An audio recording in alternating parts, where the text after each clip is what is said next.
Students, कैसे हैं आप सब? बेटा घर में तैयारी चल रही होगी एग्ज़ाम की। तो कई बच्चों की डिमांड थी कि ये बेसिक का पेपर करवाया मैडम आपने, स्टैंडर्ड का नहीं करवाया। चलो ठीक है, हम स्टैंडर्ड का पेपर भी करवा देंगे, बड़ी स्पीड से करेंगे। ठीक है, ये आपका बेटा सैम्पल क्वेश्चन पेपर है जो CBSE ने रिकमेंड किया है स्टैंडर्ड का। तो आज हम इसको स्पीड से सॉल्व करने वाले हैं। ठीक है, हमारा सबसे पहला क्वेश्चन है बेटा इसमें, the ratio of the LCM and the HCF of the least composite number and the least prime number। Ratio निकालनी है बच्चे LCM की और HCF की। किसकी? सबसे छोटा कंपोजिट नंबर और सबसे छोटा प्राइम नंबर। ठीक है, अब ये कंपोजिट नंबर प्राइम नंबर 1 2 3 4, ये 2 3 5 जिसके सिर्फ 2 फैक्टर हों, that is called the prime number. ठीक है, only 2 factors have the prime number. तो इसका मतलब सबसे छोटा प्राइम नंबर कौन सा होता है? 2। और सबसे छोटा कंपोजिट नंबर जिसके फैक्टर बनते हैं 4 के फैक्टर, जैसे 2 × 2 सबसे छोटा कंपोजिट नंबर 4 है। तो हमने निकालना क्या है? LCM और HCF की रेशियो निकालनी है। कंपोजिट नंबर 4 है, प्राइम नंबर हमारा 2 है। अब हमने LCM और HCF निकालना इसका। एलसीएम क्या होने वाला है? 2 की पावर 2, 2 की पावर 1। ये बड़ी वाली टर्म आती है एलसीएम। एलसीएम तो ये हो गया। और एचसीएफ क्या होगा हमारा? एचसीएफ क्या होगा? 2 और 4 का, नेचुरली 4 के फैक्टर है 2 × 2, 2 के हैं 2 × 1, ये एचसीएफ। ये क्या हो गया? एचसीएफ। रेशियो निकालनी है हमने बेटा एलसीएम की और HCF। ये LCM है, HCF। रेशियो आ गई 4:2, मतलब 2:1। किसको टिक मार लगाना आपने? 2:1 को लगाना है। ठीक है, अब नेक्स्ट है बेटा हमारा ये question, the value of K for which the line distance this are coincide. आपने वैल्यू निकालनी कि कोइंसाइड हो। ये जो कोइंसाइड है इसका मतलब क्या है? Infinite solutions. ठीक है, कोइंसाइड का मतलब क्या है? Infinite solution. ठीक है, इनफाइनाइट का मतलब A1/A2, B1/B2, C1/C2 क्या होने चाहिए?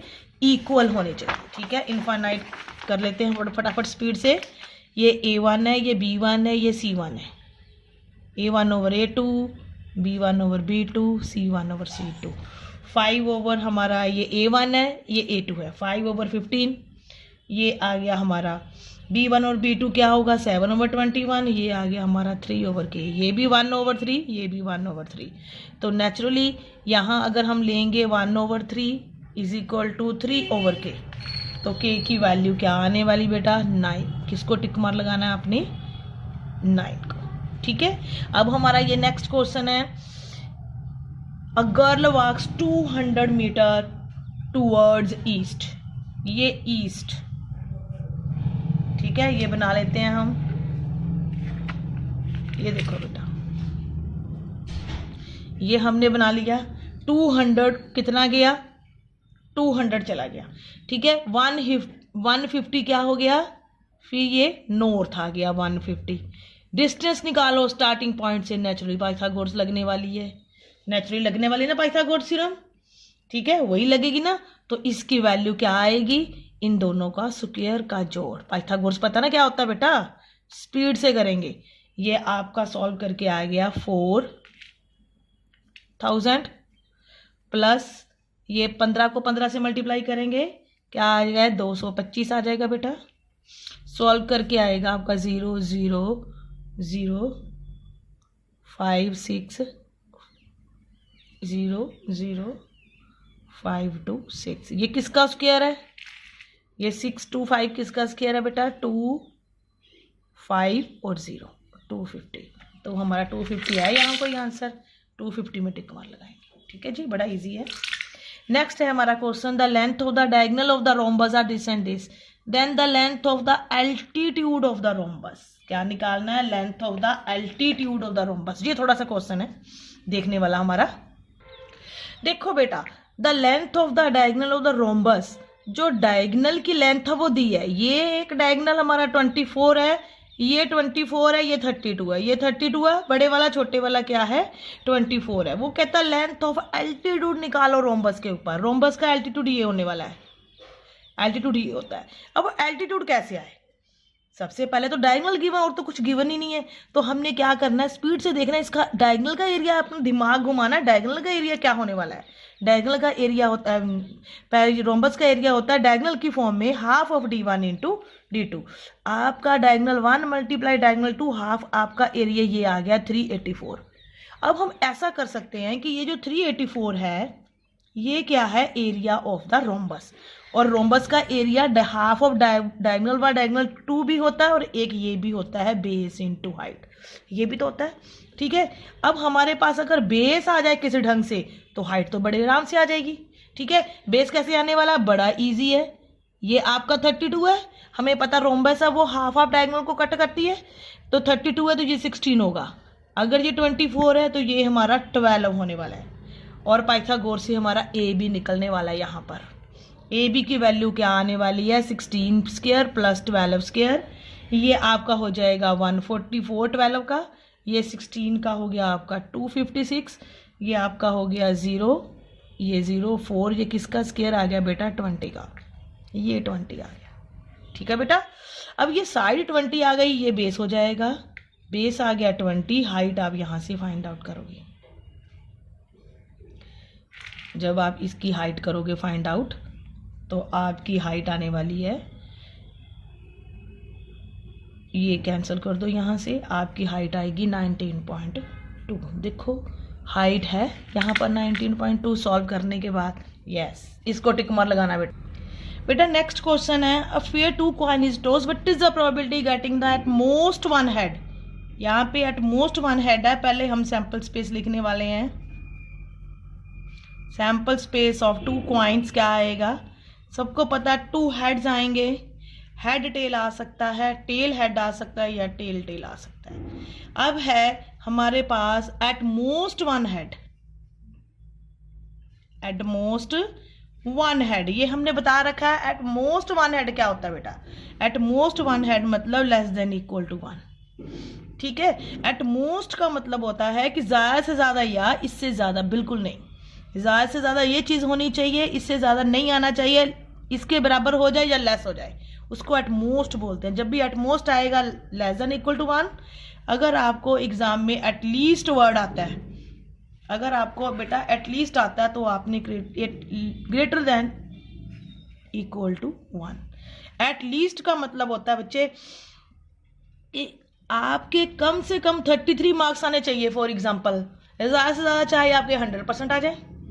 ठीक है, कम से कम 33, इससे ज़्यादा कितने भी हो सकते हैं। एटलीस्ट का मतलब हमेशा होगा greater than equal to that number, at most का होगा less than equal to that number.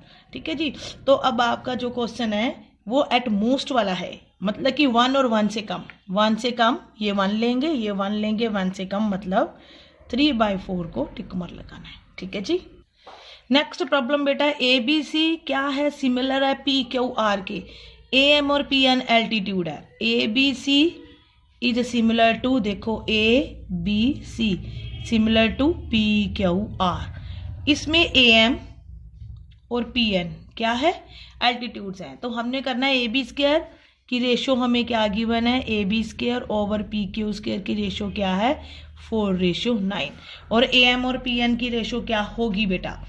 ठीक है, अगर स्क्वायर्स की रेशो है तो वो साइड्स की रेशो क्या होने वाली है, सिमिलर ट्रायंगल, अगर ये पूरा सिमिलर ट्रायंगल है तो ये भी सिमिलर होगा, ये भी क्या होगा सिमिलर, और सिमिलर ट्रायंगल्स में जो एल्टीट्यूड्स क्या होता है रेशो में होता है, ये तो साइड का स्क्वायर है ना, तो एल्टीट्यूड्स क्या होता है रेशो में होता है। तो आपका ए एम और पी एन क्या आ जाएगा, इसकी रेशो, ये 4 और 9 है, ये एरिया होता है, वो साइड्स की रेशो में होगा। अगर आपका 4:9 तो आपने 2:3 लिखना है, अगर आपको एरिया गिवन है तो आपने उसका स्क्वायर रूट ले लेना है। ठीक है जी, तो 4:9 का स्क्वायर रूट क्या आने वाला आपका 2:3। बेटा नेक्स्ट प्रॉब्लम है, if 2 sin square beta minus cos square beta is 2 then beta will be, ये बीटा क्या होने वाला है। अब यहाँ पर sin square beta cos square beta, हमारे पास आइडेंटिटी होती है sin square theta plus cos square theta is 1, वो हमारी चॉइस है, आपने cos स्क्वायर को चेंज करना है कि sin स्क्वायर को चेंज करना है, इट इज़ योर चॉइस। ठीक है, मैं जहाँ sin स्क्वायर को चेंज कर रही हूँ, 2 की value sin square plus cos square 1 होता है, तो sin स्क्वायर को हम यहाँ लिखने वाले हैं 2 1 minus cos square beta, minus cos square beta is 2, ये हमारा होगा 2 minus 2 cos square beta minus cos square beta is equal to 2। ये 2 2 तो क्या होगा, देखो 2 2 कैंसिल होने वाला, दोनों तरफ प्लस प्लस है, माइनस माइनस कितने हो गए कॉस स्क्वायर, ये हमारा हो गया 3 cos square beta is equal to 0। Cos square beta क्या आ गया यहाँ पर बेटा, कॉस स्क्वायर बीटा क्या आ गया यहाँ पर 0। इट मीन्स कॉस बीटा कहाँ पर होता है 0, कॉस बीटा कहाँ पर होता है, यहाँ पर हम लिखने वाले हैं कॉस 90 डिग्री। तो बीटा क्या आने वाला हमारा 90 डिग्री। तो किसको टिक मार्क लगने वाला है हमारा बेटा 90 डिग्री को, इसको, ठीक है जी। नेक्स्ट प्रॉब्लम बड़ी ही बढ़िया है, prime factors of denominator of the rational number with the decimal expansion. बेटा जिसका डेसिमल एक्सपेंशन यहाँ फाइनाइट है, टर्मिनेट हो रहा है इसका डेसिमल एक्सपेंशन, नेचुरली इसके डिनोमिनेटर के जो फैक्टर्स हैं उसमें क्या होगा, या तो 2 होगा या 5, इसके अलावा तो कुछ और हो ही नहीं सकता, ठीक है, क्योंकि टर्मिनेट वही नंबर होता है जिसके डिनोमिनेटर में 2 और 5 हो। तो हमने किसको टिक मार्क लगाना है यहाँ पे 2 और 5। नेक्स्ट प्रॉब्लम है बेटा हमारी, the lines x equal to a y equal to b, ये क्या होगी, अगर हम कोई x की वैल्यू a लेते हैं यहाँ पर, चलो x की वैल्यू a है तो यहाँ पर कौन सी लाइन आएगी, ये वाली, x की वैल्यू a है तो पैरेलल टू y एक्सिस आने वाली है, अगर y की वैल्यू b है तो ये parallel to y x axis आने वाली है। तो इट मीन्स ये लाइनें इंटरसेक्टिंग आएंगी, x equal to a y equal to b, आप ड्रॉ करके देखेंगे तो आपको समझ में आएगा कि ये लाइनें इंटरसेक्टिंग आएंगी। बेटा नेक्स्ट प्रॉब्लम है बहुत इजी, द डिस्टेंस निकालना है -5 6 का, कहाँ से, ओरिजिन से डिस्टेंस, फर्स्ट के साथ -5 -0 का स्क्वायर प्लस 6 -0 का स्क्वायर अंडर रूट, मतलब डिस्टेंस निकालना है। 5 का स्क्वायर हमारे पास 25 आएगा, 6 का स्क्वायर हमारे पास 36 आएगा। डिस्टेंस तो बहुत इजी है, इसका सॉल्व करके अंडर रूट 61 है हमारे पास, अंडर रूट 61, यस, इसको टिक मार्क लगाएंगे। नेक्स्ट प्रॉब्लम देखो बेटा, ए स्क्वायर हमारे पास 23/25 या बहुत ही इजी है, अगर हमने ए की वैल्यू निकालनी है, यहाँ अंडर रूट होने वाला है प्लस माइनस, तो ए की वैल्यू 23 का तो अंडर रूट नहीं आएगा, ठीक है, 25 का 5 आएगा, लेकिन ये कौन सा नंबर है, इर्रेशनल नंबर, और इर्रेशनल नंबर में रैशनल को डिवाइड करेंगे तो रिजल्ट तो इर्रेशनल ही आने वाला है, तो इर्रेशनल को टिक मार्क लगाना है। नेक्स्ट भी बहुत बढ़िया इजी प्रॉब्लम है, एलसीएम अगर आपका 36 है, एचसीएफ आपका 2 है, तो एक्स की वैल्यू क्या होगी, यहाँ पर लगने वाला एलसीएम इंटू एचसीएफ क्या होता है बेटा, प्रोडक्ट ऑफ नंबर्स, ये होता है ना प्रोडक्ट ऑफ नंबर्स, ठीक है। एलसीएम कितना हमारे पास यहाँ पर 36, एचसीएफ कितना है 2, नंबर्स प्रोडक्ट्स के क्या है, ये x और 18, क्या है ये x और 18, x की वैल्यू कैसे आने वाली है, 18 से डिवाइड कर देंगे तो x की वैल्यू क्या आने वाली है हमारे पास 4 को टिक मार्क लगाएंगे, ठीक है जी। बेटा नेक्स्ट हमारी प्रॉब्लम है, ट्रायंगल राइट एंगल बी पे है एक ट्रायंगल ABC है, टेंजेंट A की वैल्यू हमारे पास √3 है, ये कहाँ होता है √3 टेंजेंट कहाँ होता है बेटा, हमें सबको पता है ये 60 डिग्री पे होता है, तो A हमारा आ गया 60 डिग्री। अगर A 60 है, B 90 डिग्री है, तो B क्या होने वाला है, C क्या होने वाला है, ठीक है, B पे राइट एंगल है, ठीक है, A हमारा 60 आ गया, C क्या होगा, नेचुरली 90 60, अगर ये 90 इन दोनों का जोड़ भी 90 होता है, टोटल 180 होता है, तो C की वैल्यू क्या आएगी हमारी 30, सीधा सा हिसाब है, अगर ये 90 है ये 60 है तो ये 30 होने वाला है, जरूरत नहीं कुछ और सोचने की, ठीक है। तो हमारे पास ABC तीनों आ गए, अब फटाफट से निकाल लो, cos A cos C sine A sine C, cos A की वैल्यू, कॉस A कितना है हमारे पास 60 डिग्री, यहाँ पर हम क्या लिखेंगे अब कॉस 60, कॉस C की जगह पर हम 30 डाल देंगे, साइन 60 साइन 30 डिग्री, ठीक है जी। अब हम इसको सॉल्व करें, कॉस 60 की वैल्यू 1/2, कॉस 30 की √3/2, साइन 60 की √3/2 और साइन 30 की 1/2, ये देखो सेम है, √3/2 1/2, √3/2 1/2, ये माइनस है ये प्लस है, तो ये तो 0 आने वाला है, ठीक है, हम इसको 0 को टिक मार्क लगाएंगे। नेक्स्ट प्रॉब्लम बेटा, एक ट्रायंगल है ए बी सी, इसके angles A B C ratio में है, मतलब ए की वैल्यू x लेते हैं, बी की भी x है, तो सी की क्या है 2x है, सी की क्या है 2x है, और तीनों का जोड़ क्या होने वाला हमारे पास 180 होने वाला है। यहाँ से वैल्यू आएगी हमारे पास x की 180 होने वाला है जोड़ इसका, ये आ गया 4x 180 डिग्री, तो आपकी x की वैल्यू आ गई 45 डिग्री, 180/4 45, तो यहाँ पर C हो गया 90, ये 45, ये 40, मतलब कि राइट एंगल कहाँ पर है C के ऊपर है। अब वैल्यू किसकी निकालनी है सेक A की, A 45 है, B 45 है, C 90 है, तो C तो यहाँ कहीं है ही नहीं, A और B तो है, ठीक है। सेक 45, A 45 है, कॉसेक भी 45, टैन भी 45, कोट भी 45, ये तो 1 1 ही होता है भाई, टैन और कोट क्या होता है, टैन 45 कोट 45 1 होता है, और सेक 45 क्या होता है √2, और कॉसेक 45 क्या होता है, ये भी √2। ठीक है जी, जब हम इसको सॉल्व करने वाले हैं तो क्या होगा 1 - 1, रिजल्ट विल बी 0, 0 को टिक मार लगाएंगे, 0 आपको सर्कल में 0 फिल करेंगे। बेटा नेक्स्ट प्रॉब्लम है the number of revolution made by the circular wheel of the radius 0.6, ये व्हील है, रेडियस है 0.6, ये कैसे घूम रहा है, ठीक है, इन रोलिंग डिस्टेंस, कितनी दूर जा रहा है, ये 176 मीटर जा रहा है, कितनी दूर जा रहा है 176 मीटर जा रहा है, तो कितनी बार घूमेगा ये, सबसे पहले तो ये पता होएगा एक बार घूमने में कितना डिस्टेंस तय होता है, वो क्या होगा हमारा सरकमफ्रेंस, कि 1 टाइम सर्कल घूमने में कितना डिस्टेंस लग रहा है। ठीक है, सबसे पहले हम निकालेंगे वो क्या होता है हमारा सरकमफ्रेंस, सरकमफ्रेंस क्या होता है 2πr, 2π/7, रेडियस कितना है हमारा 0.7, जी 0.1 आ गया, इसको सॉल्व करके आ गया 44, ये 4.4 मीटर का डिस्टेंस तय हो रहा है।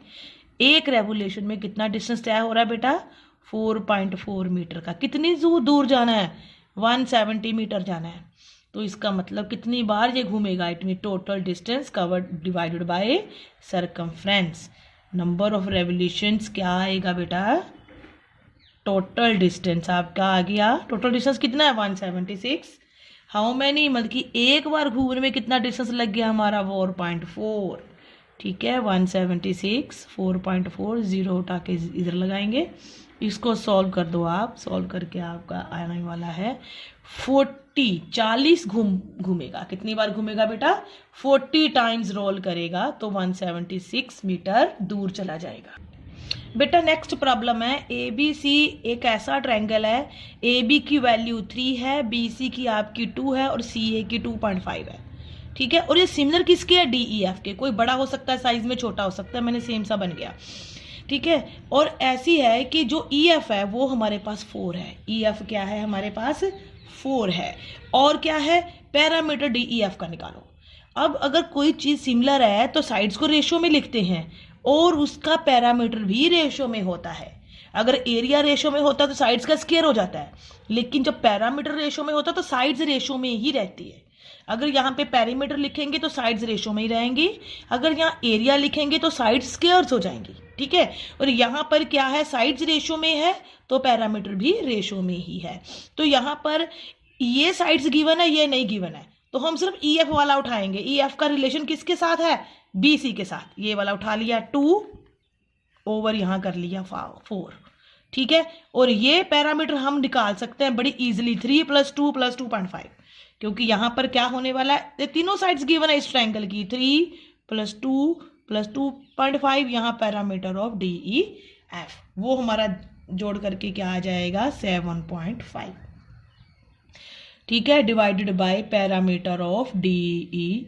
एफ। अब डी ई एफ का पैरामीटर निकालना हमने, डी ई एफ का पैरामीटर निकालना है 7.5, ठीक है, ये डिवाइड हो गया 7.5 2 से मल्टीप्लाई हो गया, मतलब आपने किसको टिक मार लगाना है 15 को, ठीक है। बेटा हमारी नेक्स्ट प्रॉब्लम है, ये फिगर गिवन है ए बी सी, यहाँ पर ए डी की वैल्यू हमारे पास गिवन है 3, यहाँ पर बी डी की 4 है, ये टोटल 14 है, 3 है 4 है, डी ई निकालो। अब ध्यान से देखिए ये लाइन पैरेलल है, ये लाइन इसके पैरेलल है। इट मीन्स अगर मैं ये छोटा सा ट्रायंगल लूँ ADE और ये बड़ा लूँ ABC, तो ये AA कॉमन है, ये पैरेलल लाइन है, तो कोरस्पॉन्डिंग एंगल इक्वल आने वाले हैं। इट मीन्स ये दोनों सिमिलर होंगे। सिमिलर है तो साइड्स को किस में लिखेंगे? रेशियो में। तो इसका मतलब इसके साथ क्या आने वाली? ये वाली साइड AD हमारी कितनी है?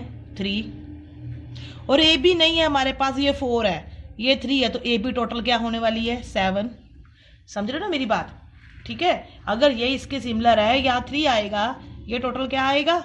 3 + 4 7। तो ये साइड कितनी है? DE निकालनी है, और BC कितनी है? 14। ठीक है, ये हमारा कैंसिल हो गया इधर, ये हमारा आ गया 6। DE की वैल्यू क्या आ गई? 6 आ गई। 6 को हम सर्कल करेंगे। बेटा नेक्स्ट प्रॉब्लम है 4 tangent beta is equal to 3 then the value of this.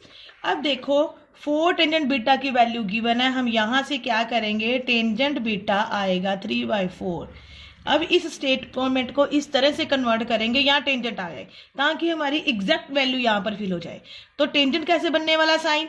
अगर हम यहाँ पर कॉस लगा दें, साइन ओवर कॉस टेंजेंट, यहाँ पर कॉस लगाएंगे तो कैंसिल होगा, इसलिए हमारे पास इजी है ये बात। हम क्या करेंगे?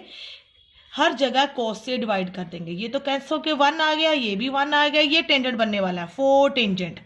क्या आ गया? 4 टेंजेंट -3। ठीक है, यहाँ पर आ गया हमारा 4 टेंजेंट +3। ठीक है जी, इजीली आ गया ये। अब इसमें वैल्यू फिल कर देंगे और easily we get the answer. ठीक है, अब वैल्यू फिल करके क्या आएगा हमारा? 4 टेंजेंट की वैल्यू 3/4।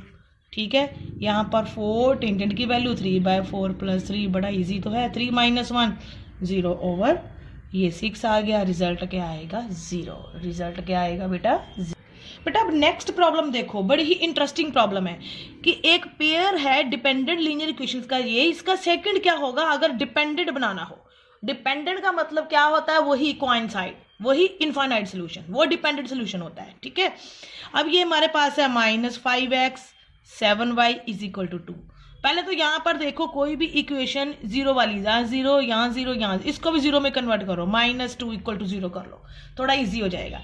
अब देखो 5 2 * 10, यहाँ माइनस है, यहाँ प्लस है, यहाँ प्लस है, यहाँ प्लस है, ये नहीं होगा। ठीक है, अब देखो क्योंकि सेम होना चाहिए ना, रेशियो में होना चाहिए। -5 -10 +7 -14, ये भी नहीं होगा। अब यहाँ पर देखो -5 -10 -2, अगर मैं यहाँ से कॉमन ले लेती हूँ, यहाँ से इस इक्वेशन से मेरे पास 5x क्या आने वाला है?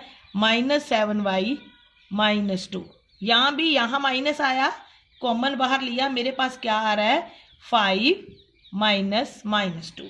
ये भी मेरा मैच नहीं हो रहा है। ठीक है जी, अब लास्ट वाला चेक करते हैं। एक अगर मैं यहाँ से 2 कॉमन लेती हूँ, इस इक्वेशन में से लास्ट में से 2 कॉमन ले रही हूँ, देखो क्या आ रहा है मेरे पास? 2, यहाँ पर आ गया 5x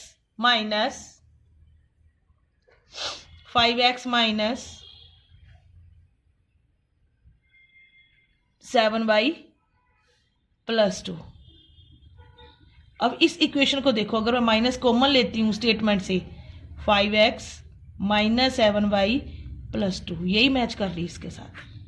ठीक है, तो हमारा सेकंड इक्वेशन डिपेंडेंट क्या होने वाला है? ये वाला आंसर आएगा। ठीक है जी, last question of the section A कि इंग्लिश अल्फाबेट में टोटल कितने होते हैं? बेटा कितने होते हैं टोटल अल्फाबेट? 26 होते हैं। तो हमने चूज इसको करना है, इसको काउंट करेंगे कितने हैं ये अल्फाबेट?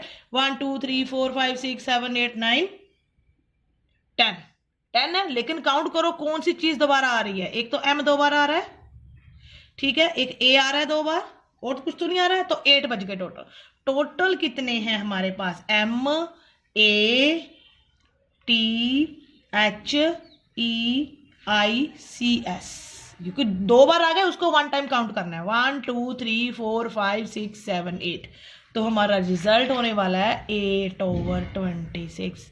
आप 8/26 नहीं है तो इसको कटिंग करेंगे 4/13। कहाँ है? यहाँ पर सर्कल करेंगे। ओके जी, यहाँ से हमारा बेटा सेकंड सेक्शन शुरू होता है। यहाँ भी 20 क्वेश्चंस आएंगे, आपको 16 अटेंड करने हैं। जो आपको नहीं आते वो पहले ही आपने देख लेने, हमने नहीं करने चाह।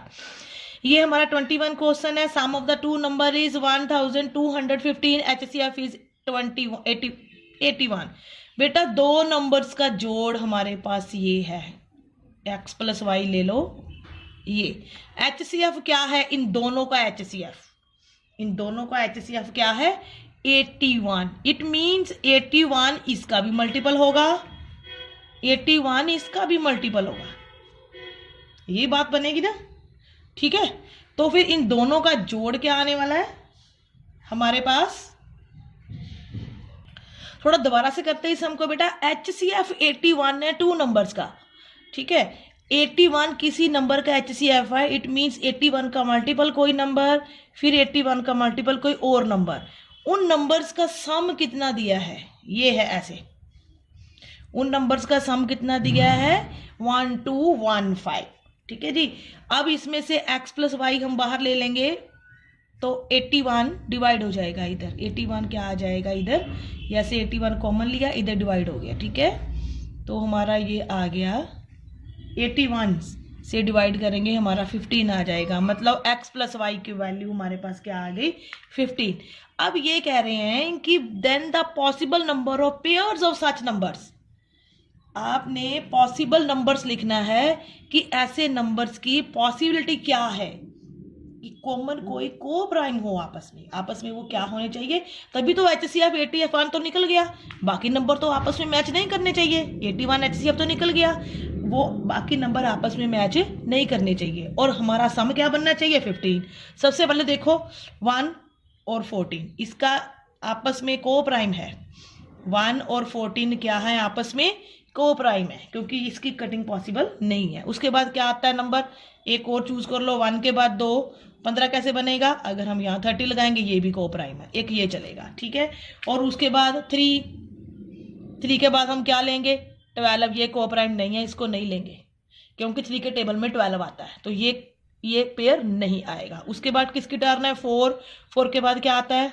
बोलो 4 के बाद 15 कैसे बनेगा? 11। ये को प्राइम है, यस। एक हो गया 1 14, एक हो गया 4 11, एक हो गया हमारा 2 13। 4 के बाद क्या आता है? 5 के साथ 10, वो को प्राइम नहीं है, ठीक है। 6 के बाद क्या आता है? 6 के साथ क्या आएगा 15 बनने के लिए? 8, ये भी को प्राइम नहीं है क्योंकि 8 इसमें 2 कॉमन है, ठीक है। उसके बाद आता है 7 के बाद क्या है? 8। बस यही आएंगे 1 2 3 4। जोड़ आपका 15 आना चाहिए ताकि वो आपस में को प्राइम नहीं होने चाहिए, क्योंकि वो को प्राइम वाली बात 81 तो हमने निकाल दी है, ठीक है। तो ये क्वेश्चन था हमारा बेटा, the sum of the two numbers is this, जिसका HCF 81 है। पॉसिबल नंबर्स निकालने हैं तो वो क्या होंगे? 4। बेटा ये हमारी नेक्स्ट प्रॉब्लम है। ग्राफ गिवन है, वो एग्जामिनर कह रहा है ACD का एरिया निकालना है, एरिया ऑफ ACD। अब आपने ए ढूंढना ग्राफ में, कहाँ? यहाँ है, सी यहाँ है, डी यहाँ। इसका एरिया फाइंड आउट करने का क्या फॉर्मूला होगा बेटा? Half of base into height. ये होता है half of base into height. Base यहाँ से काउंट करना है 1 2 3 4 5 6, ये बेस होगा ना AD।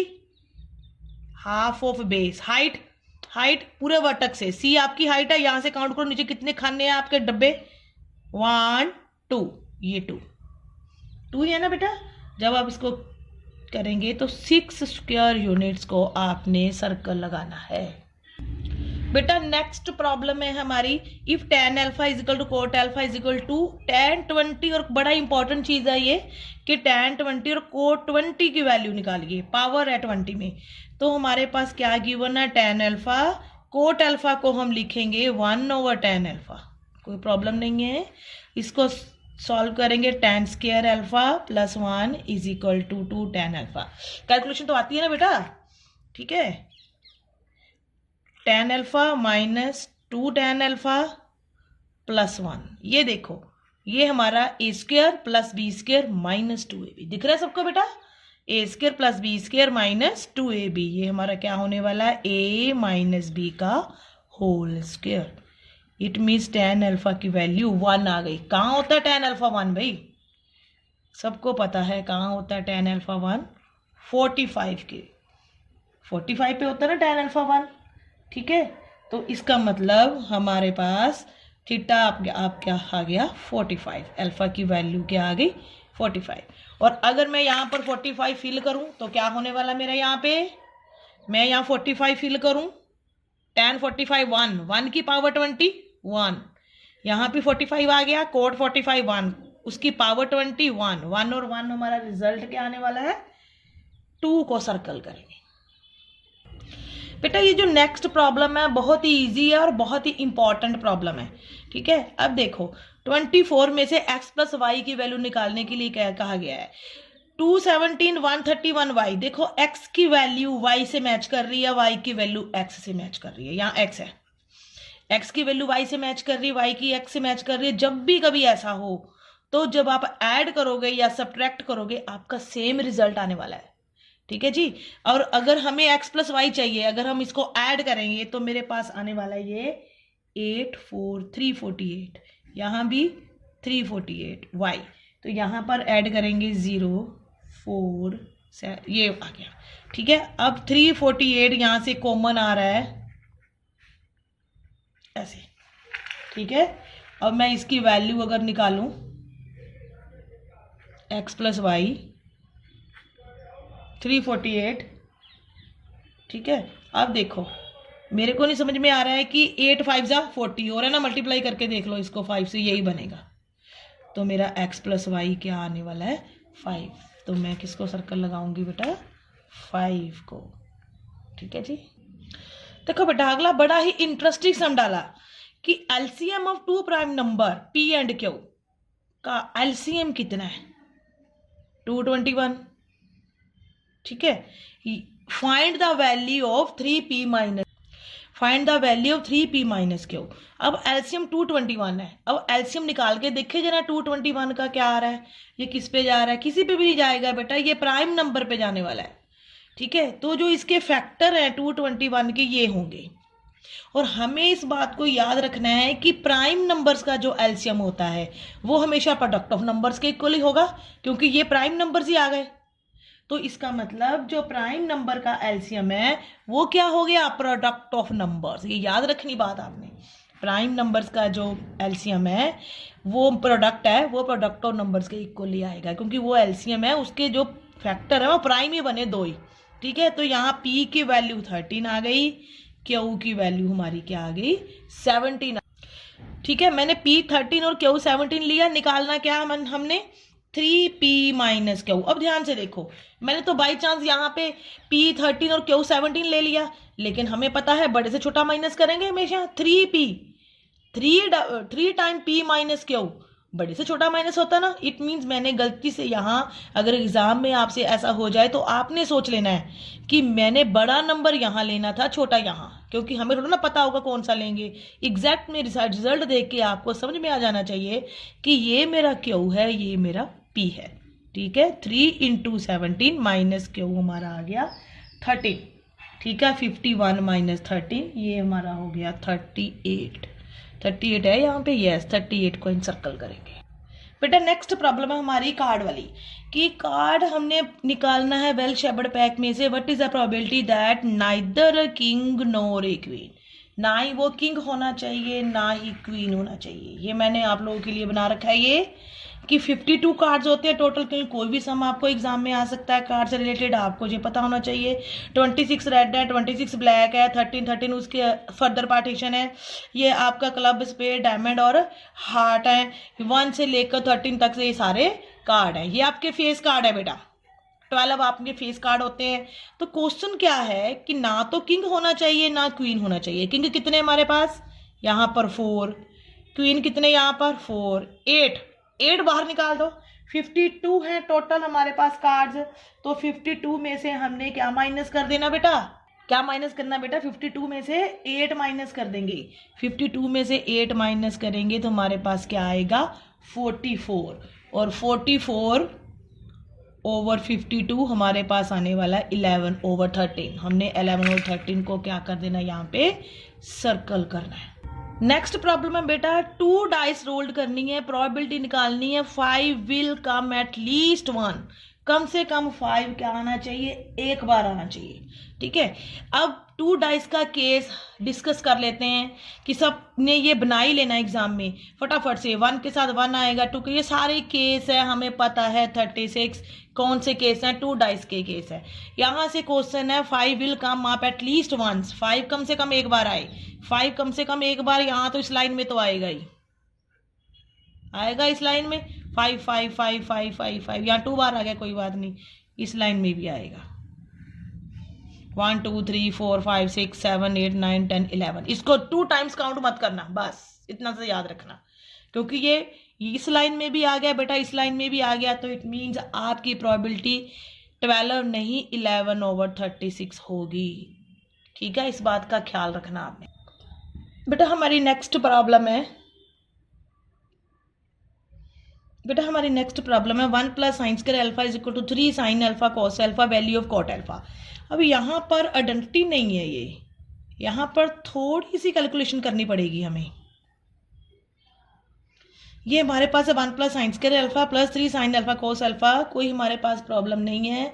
यहाँ पर थोड़ी सी कैलकुलेशन करने की नीड है, तभी हमारे पास cos अल्फा की वैल्यू आने वाली है। ठीक है, हम क्या करेंगे, 1 की वैल्यू फिल करेंगे, sin² alpha cos² alpha plus sin² alpha, यहाँ इसको ले आएंगे -3 sin अल्फा cos अल्फा = 0। थोड़ा एडजस्ट करेंगे, थोड़ी कैलकुलेशन वाला सम है। तो sin² क्या होगा, यहाँ पर 2 sin² अल्फा। ठीक है, इसको मैं यहाँ लिखने वाली हूँ 3 sin alpha cos alpha plus cos² alpha. अब इसके हमने फैक्टर बनाने हैं, जैसे फैक्टर बनाते हैं ना हम, कि मल्टीप्लाई करके हमारा क्या आए sin² cos² और प्लस करके ये आए sin अल्फा cos अल्फा। बड़ा इजी है, मल्टीप्लाई करके हम कहते हैं sin² cos² आए 2 और प्लस करके क्या आना चाहिए 3 sin अल्फा cos अल्फा। तो वो क्या है 2 sin alpha cos alpha sin alpha cos alpha. देखो जरा, हम इसके फैक्टर बनाएंगे, sin alpha cos alpha -1 sin alpha cos alpha. Factor बनाए, जस्ट कुछ नहीं किया। sin अल्फा cos अल्फा -2 + 1 3 बन गया, मल्टीप्लाई करके हमारा 2 sin² cos² आएगा, प्लस करके हमारा क्या आएगा 3 sin अल्फा cos अल्फा आएगा। ठीक है, अब हमने इसमें से फैक्टराइजेशन से जैसे फैक्टराइजेशन करते हैं निकाल लेना है। यहाँ से क्या कॉमन आ रहा है हमारे पास 2 sin अल्फा, अंदर क्या आ गया sin अल्फा -cos अल्फा। यहाँ से माइनस कॉमन आने वाला है, यहाँ पर cos अल्फा, यहाँ पर sin अल्फा, माइनस बाहर है तो यहाँ माइनस होगा बेटा। तो हमारे ये फैक्टर बन गए, थोड़ा सा दिमाग में रखना है, ये सम हमारे क्या बन गए, ये फैक्टर cos अल्फा। ठीक है, अगर ये फैक्टर बन गए तो ये भी 0 आएगा, sin alpha -cos alpha 0, second time 2 sin alpha cos alpha 0। ठीक है जी, तो यहाँ पर sin अल्फा cot अल्फा, किसकी वैल्यू निकालनी है, कोट की। किसकी निकालनी, कोट की। हम यहाँ 1 करेंगे, साइन डिवाइड करेंगे, तो मेरे पास कोट अल्फा 1 आ गया। यहाँ भी मैं कुछ ऐसा ही करूंगी। ठीक है, यहाँ पर मैं करूंगी 2 sin अल्फा = cos अल्फा। मुझे कोट की वैल्यू निकालनी, मैं साइन नीचे ले जाऊंगी, cos अल्फा / sin अल्फा, तो मेरा 2 आ गया कोट अल्फा। कोट अल्फा की मेरी 2 वैल्यूज आ गई, 2 और 1। 1 और 2 देखेंगे है ऑप्शन में, तो ऑप्शन को हम किस में टिक मार लगाएंगे, 1 और 2। ठीक है, ये देखो 1 और 2 है ऑप्शन में। ठीक है, ये सम था आपका, है ना। 1 और 2 को टिक मार लगाएंगे, ये वाला ऑप्शन 1 और 2 को टिक मार लगाएंगे। बेटा नेक्स्ट प्रॉब्लम देखिए, the vertices of the parallelogram are in the order. ये पैरेललोग्राम के वर्टिसेस हैं 1 2 4 5 4 y है, x 6 3 5 a b c d, ये पैरेललोग्राम के वर्टिसेस है। x और y की वैल्यू निकालनी है। तो हमें पता है पैरेललोग्राम के वर्टिसेस क्या करते हैं, बाइसेक्ट करते हैं। कहाँ पे, मिड पॉइंट पे। ये एनसीईआरटी के क्वेश्चन है बेटा, इंपॉर्टेंट है, एग्जाम में आ सकते हैं। तो ये मिड वाला पॉइंट इसका भी सेम होगा, बीसी का भी सेम होगा, बीडी का भी सेम होगा और एसी का भी सेम होगा। मतलब मिड पॉइंट ऑफ एसी, जो एसी का मिड पॉइंट है वही क्या होने वाला है, B D is mid point. तो ए सी का मिड पॉइंट क्या होगा बेटा, 1 + x/2, पहला पॉइंट यही आएगा। ठीक है, फिर 2 + 6/2, ये हो गया इसी का मिड पॉइंट। अब बी डी का मिड पॉइंट भी सेम होने वाला है, 4 + 3/2, x वाला पॉइंट, y वाला y + 5/2। ठीक है सी, जब हम इसको सॉल्व करने वाले हैं, ये देखो 1 + x/2 की वैल्यू क्या आएगी यहाँ से, 7/2। फिर यहाँ पर 8/2, इसकी वैल्यू क्या आएगी, 5 + y/2। ठीक है, यहाँ 2 कैंसल, x की वैल्यू आई 1, उधर जाके माइनस हो गया, x आ गया हमारा 6। यहाँ पर 2 कैंसल, 5, यहाँ पर 8 - 5 = y, y की वैल्यू 3। तो हमारा रिजल्ट है 6,3। देखें 6,3 है कहीं हमारा, यस 6,3 को हमने सर्कल लगाना है। देखो बेटा, ये जो नेक्स्ट प्रॉब्लम है हमारी, ACB, ये पूरा एंगल किसके इक्वल है, CDA, इस पूरे एंगल के इक्वल। और AC की वैल्यू कितनी है, 8, AD कितना है हमारा 3। हमारा क्वेश्चन है फाइंड आउट करिए BD की वैल्यू निकालिए। तो हमने क्या करना है, देखना है सिमिलर ट्रायंगल कौन सा बन रहा है। यही करते हैं हम, ACD किसके सिमिलर है, ABC के। देखेंगे हम ACD, ठीक है, ये हमारा ACD है, ACD है, यहाँ से D एंगल। और दूसरे वाला कौन सा ट्रायंगल है, ABC। हम बड़ा ट्रायंगल बना देते हैं यहाँ पर, ABC, यहाँ का ये एंगल, ऐसे ही है ना कुछ। ठीक है, क्या गिवन है यहाँ पर, बेटा ये फिगर और ये बड़े वाली फिगर मैंने यहाँ अलग से बना दी ताकि आपको समझ में आ जाए क्या क्या कॉमन है। एंगल A और एंगल A, इसमें भी और बड़े में भी एंगल A कॉमन है, एंगल D और ये angle C, angle D angle C common है। तो फिगर आपकी सिमिलर होगी। ए सिमिलरिटी थे, साइड्स को रेशो में लिखेंगे। सबसे पहले हम ये AC लिख रहे हैं, AC छोटे ट्रायंगल की, बड़े की इसके कॉरस्पॉन्डिंग क्या आने वाली है, AB। अगर छोटे की हम AD ले रहे हैं तो बड़े की आपकी क्या कॉरस्पॉन्डिंग आने वाली है, AC। ठीक है जी, तो AD की AC की वैल्यू क्या है हमारे पास, 8 दिख रहा है बेटा आपको। AB की वैल्यू नहीं है। ठीक है, तो AD की वैल्यू क्या है, 3। और AC की वैल्यू क्या है, फिर से 8। ठीक है, तो AB यहां से क्या आने वाला है, AB यहां से 64/3। AB टोटल 64/3 है, तो 3 माइनस कर देंगे बीच में से तो DB आ जाएगा बड़ी इजीली। ये टोटल AB क्या आया हमारे पास, 64/3। अगर DB निकालना है तो DB कैसे आएगा बेटा, 64/3 - 3। जब आप इसको सॉल्व करेंगे तो यहाँ से देख लो, सॉल्व करने के बाद 64 - 9/3, तो आपका रिजल्ट आएगा 55/3। या 55/3 है कहीं, यस, इसको टिक मार लगा। बेटा नेक्स्ट प्रॉब्लम है, the equation of the perpendicular bisector of the line segment joining the point this and this.